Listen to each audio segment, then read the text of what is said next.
welcome everybody. We are going to talk about sex for the next 45 minutes. So I know it's an uncomfortable subject, but I appreciate those who are brave enough to be here to talk about it. Just a little bit about me. I'm a pediatric psychologist and board certified behavior analyst with Daily Behavioral Health, which is on the west side of Cleveland. So we specialize in kids with neurodevelopmental disorders from birth all the way through adulthood. Things I think are important to talk about. My specialty, more so than anything, is around autism, and so I get asked a lot of questions about just autism and sex. And a lot of questions are, do they display the same kind of sexual needs as all of us? Yes, they do. I am not an expert in the field of autism, even though a lot of the stuff I get are from books. I get more information because I've worked with the same individuals for 20 years, and now they've told me as they've grown up all these different things and all the mistakes I've made with them in the past. But every single one of them want to have those sexual relationships. They have a wide variety of sexual behaviors. They want that intimate relationship. Many times I get asked, are they more asexual or hypersexual than other people? Meaning, we have a lot of individuals, particularly higher functioning individuals, who will identify themselves as being something like non-binary or asexual, meaning they don't feel that they're connected to being male or female or being attracted to males or females. And research will say that they are no more asexual or hypersexual than everybody else. I still see clinically some of our individuals struggle with that a little bit more, and we'll talk about that why in a couple minutes.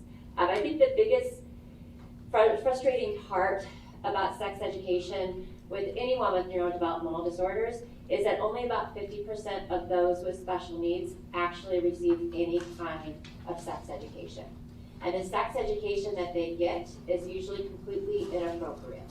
The sex education is usually the ones that are provided by the school setting, and that is for neurotypical individuals. And our kids on the spectrum or with other neurodevelopmental disorders need a different kind of education. The materials that are out there, there's just not a lot. I actually brought a couple of my favorite resources up here, and I'll as we talk about things, I'll be like, this book is great for this, and this book is great for this, because there's just not a lot out there, and so I want to give you as many resources as possible. One thing that's nice, we live in Ohio, and actually just this week, the Ohio Autism Research, called OAR, if you Google that, put out this beautiful sex education guide for individuals on the spectrum.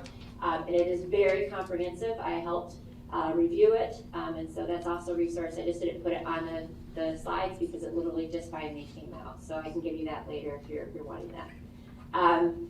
But a lot of things, just in talking about sex education, number one, parents, you know this. This is an embarrassing subject. You're mortified, particularly if your adult individual is masturbating in public. No one wants to talk about these things. Even therapists, they don't specialize it, and so many times they're avoiding the topic of conversation. There's also, just the idea that many times we're addressing this from they're masturbating in public, and we address it now versus doing a prevention approach where we're handling it very early on. So I know a lot of you that are here are probably like, these are already difficulties I'm having, and in order to kind of fix some of these things, we need to step back and start working with them even younger. A lot of the individuals I have are older, and we're doing this, problem-based piece. One thing that's important to really understand with individuals with neurodevelopmental disorders, we know that there's a 5-year lag in understanding a lot of these sexual pieces. So just thinking about how neurotypical kids, when they are 5 years of age, and they, are interested in seeing their 5-year-old neighbors, pee-pee, because, like, hey, look at my pee-pee, no, look at my pee-pee. There's this age-appropriate sexual play that goes on between the ages of 3 and 5 because they're interested in what bodies look like.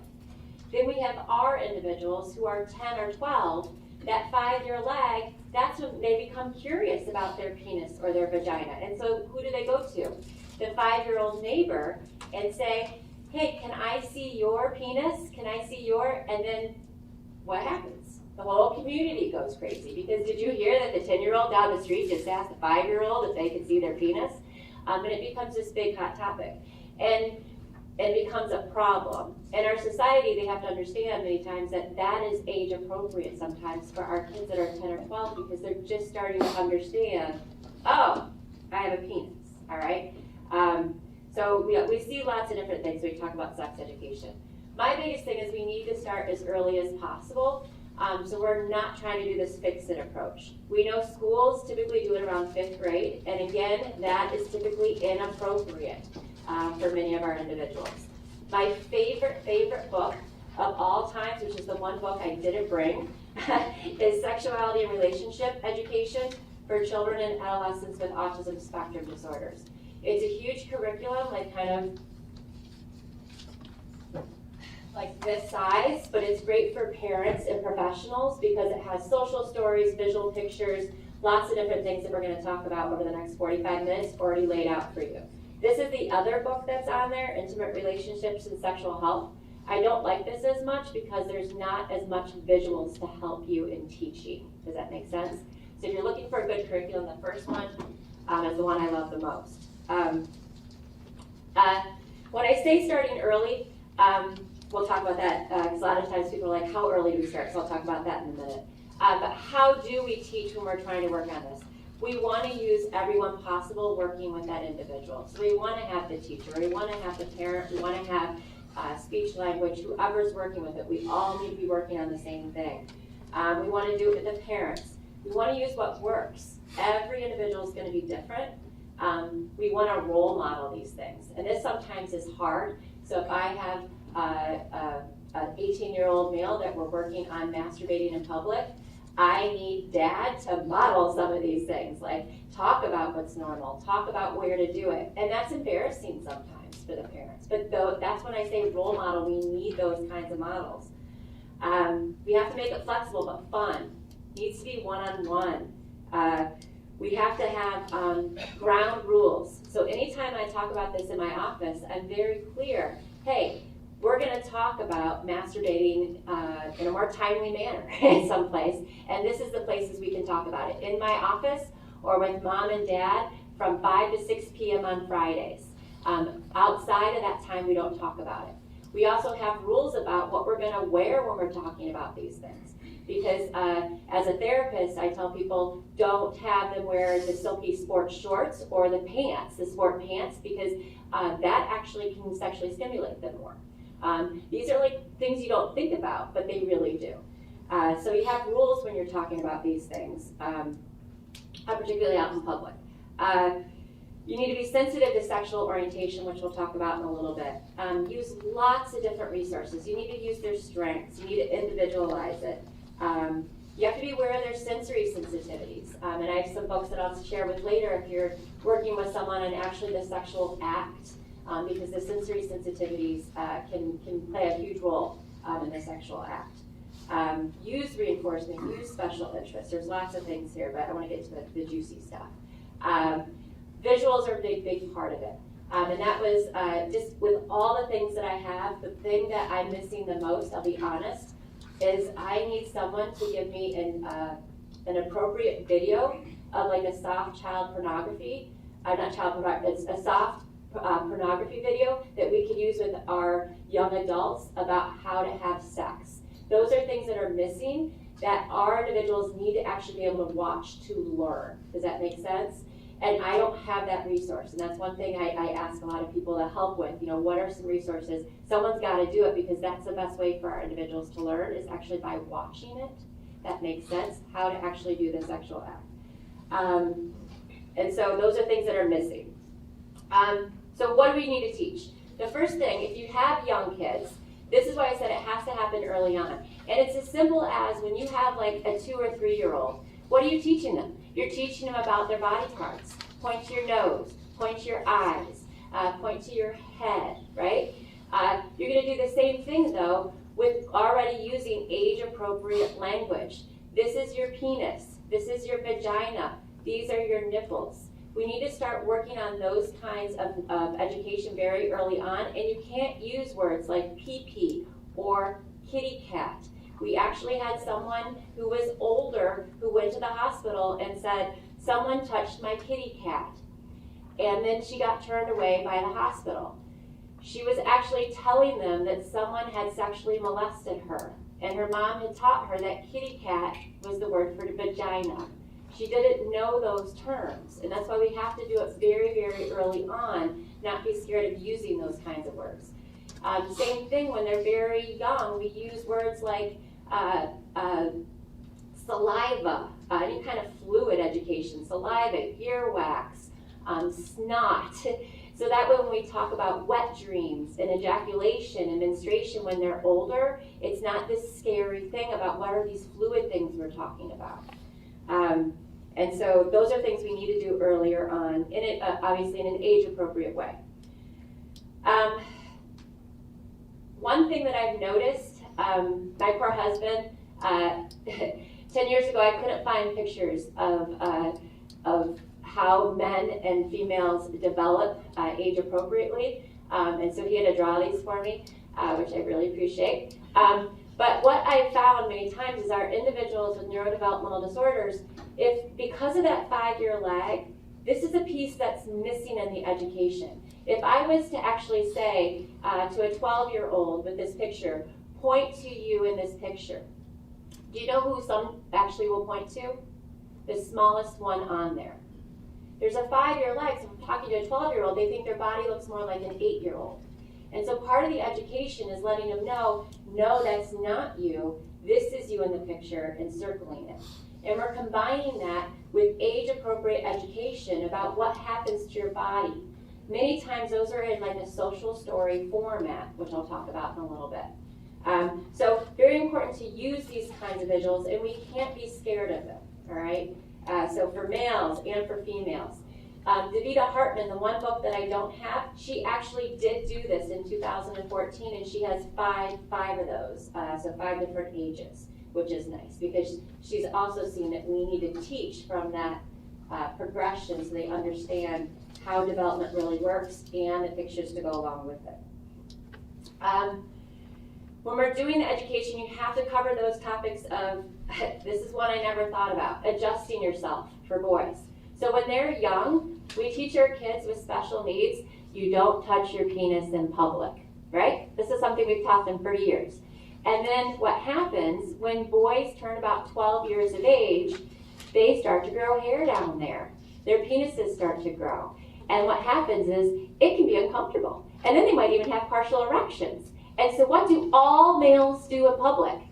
Adjust themselves, right? So then we have to, it's like the hidden curriculum of sexual education with these individuals. We actually have to do social stories about sometimes when we grow, we have hair in our private part, our penises are growing, and sometimes it can be ticklish or scratchy, or it might even hurt. And if that happens, it's okay to go to the bathroom or even just turn around when no one's looking and do the wiggles, or put your hand over your pants and adjust yourself. We have to teach them those kinds of things.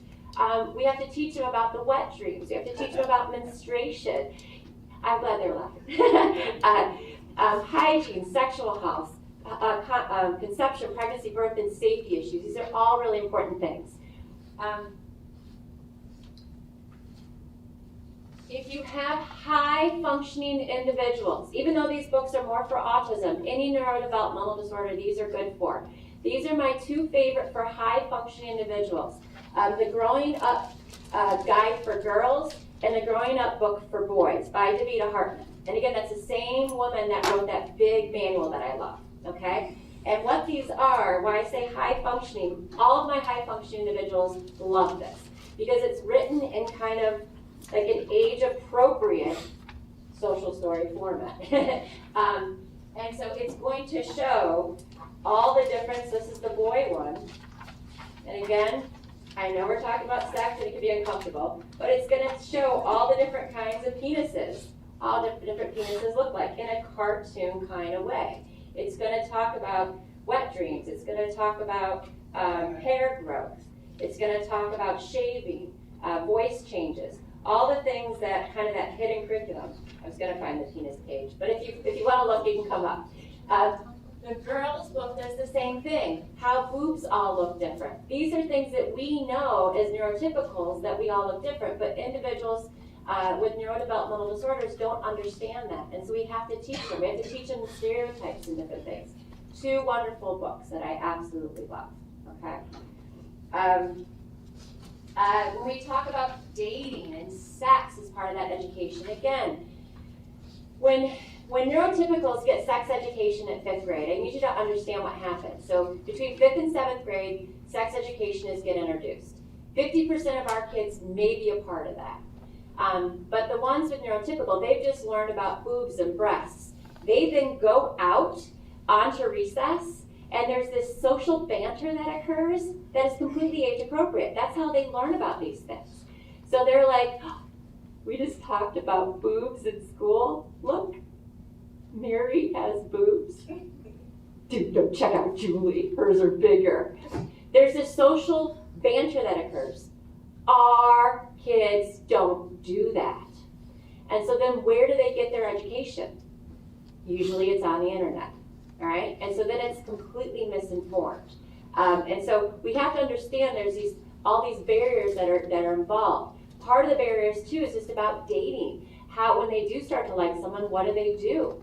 And so I created about 11 years ago what I call a touch hierarchy up to the sexual act. I have other books that I give for the actual sexual act. But I have learned so much from my mistakes in doing this. So the first kid I did this with about 11 years ago, I said, okay, you're going to take her to a movie. Let's role play what you're going to do. What's the first step in that touch hierarchy that you can do? And at the time, I just had holding hands because I thought that sounded like the first thing that he should do, right? Well, do you know at that movie theater, he took that girl's hand and put it right on his penis. And I'm like, oh, crap. Okay, holding hands outside of the thigh. You have to be so specific about all the pieces on what you're going to do and when because they don't know. We would know not to do that in a movie theater, but they would not. So we created a touch hierarchy where they have to actually ask permission at each step along the way if they're going to ask someone out. You can hold hands on the outside of the thigh. Hugging from the chest and shoulders, because I didn't say that, and this is what happened when they were hugging. So I say hug from the chest and the shoulders. Kissing, which means touching your lips upon the other's lips for 1 second. Kissing for 2 or 3 seconds without using your tongue. Kissing, placing your tongue in the other's mouth and touching their tongue with your tongue, sometimes called French kissing. You're literally going through each step. Does that make sense? With this, I usually present a social story about it, okay? And I individualize it to that kid. And so part of that is, I got this from one of my favorite resources, I'm forgetting her name, there we go, Wendy Lawson. Wendy Lawson is an adult on the autism spectrum, and she actually does the entire sexual act in a book and breaks it down one by one. So usually I say, this is the book you want to get for that. But I loved how she said this, because this is how the social story, I got it from the social story. She put on the second paragraph, if I drove her on the date, I should walk her up to the front door.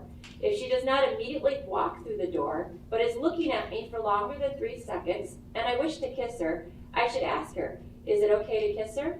If she says no, I should say, okay, thank you for the date. Please let me know if you would like to go on another. If she says yes when I ask, is it okay to kiss you? I should take 1 step toward her and tilt my head to the right and place my lips upon her lips for 1 second and then back away. I need to remember to not try to stick my tongue in her mouth or down her throat on the first kiss, as she may not like this. I wouldn't know to write that because I don't have autism, right? So I'm learning so much from our adults on the spectrum and who have special needs, because this is the language we have to use when we're teaching them these kinds of things. I'm like, thank you, Wendy Lawson, because no, most people don't like having a tongue get stuck down their throat on the first kiss, right? These are things we need to teach. So we do it through social stories and visual pictures.